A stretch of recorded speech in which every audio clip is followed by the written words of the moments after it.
All right, so I just got in the Waterport 8-gallon water tank, and pretty much excited to get this thing up in the Forerunner. I needed a way to shower, and this was that answer. So I'm gonna get this unboxed and show you guys the whole process behind it.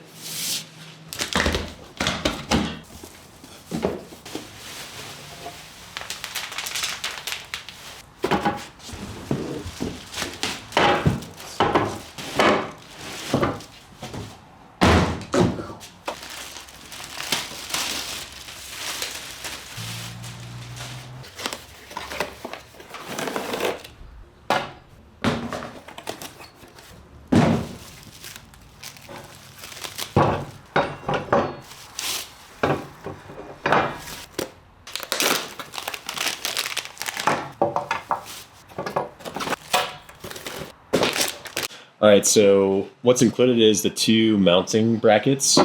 Seems pretty straightforward and easy to mount, so we're gonna go ahead and bolt this on really quick.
All right, so we got the water port mounted up on the Forerunner. Next, we're going to test out this pressurizing system. So there's two ways to pressurize the water port.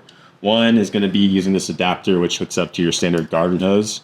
The other one is using the straighter valve that's on top of there. You can either use a bike pump or a compressor, and that should do the trick. But let's see if this thing works.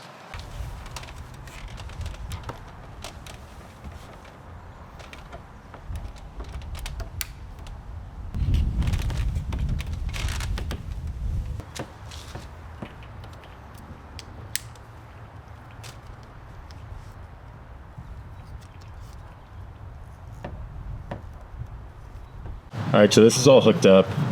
Pretty much have it closed off right now, but in the manual it states it takes about 2.5 minutes to basically pressurize and fill up, or you can kind of tug on this and see if it's stiff at all. So let's see if it works.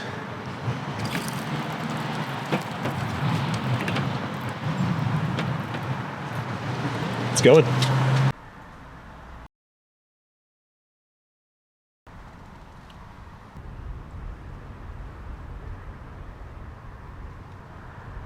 All right, so it has been about 2.5 minutes. This feels pretty stiff, so I'm going to shut off the pressure and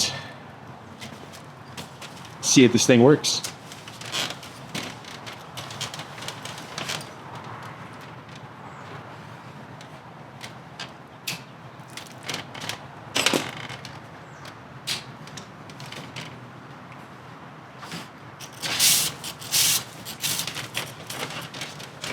Looks like it works to me. All right, so everything's pretty much installed. Hose works. Supposedly this is 16 feet, so that'll be great for in camp. But other than that, the only purpose for this thing is for its showers. I already have another water system in the back of the Forerunner that I'm be using for dishes and that sort of thing, of cooking. But my only concerns is while I'm traveling, I'm not going to have access to a hose. And so trying to get up there and fill that thing up with water is going to be some sort of a challenge that I will have to figure out at another point. But other than that, it works. It's pressurized water, which is a commodity when traveling. So yeah, thanks for watching. Don't forget to like and subscribe.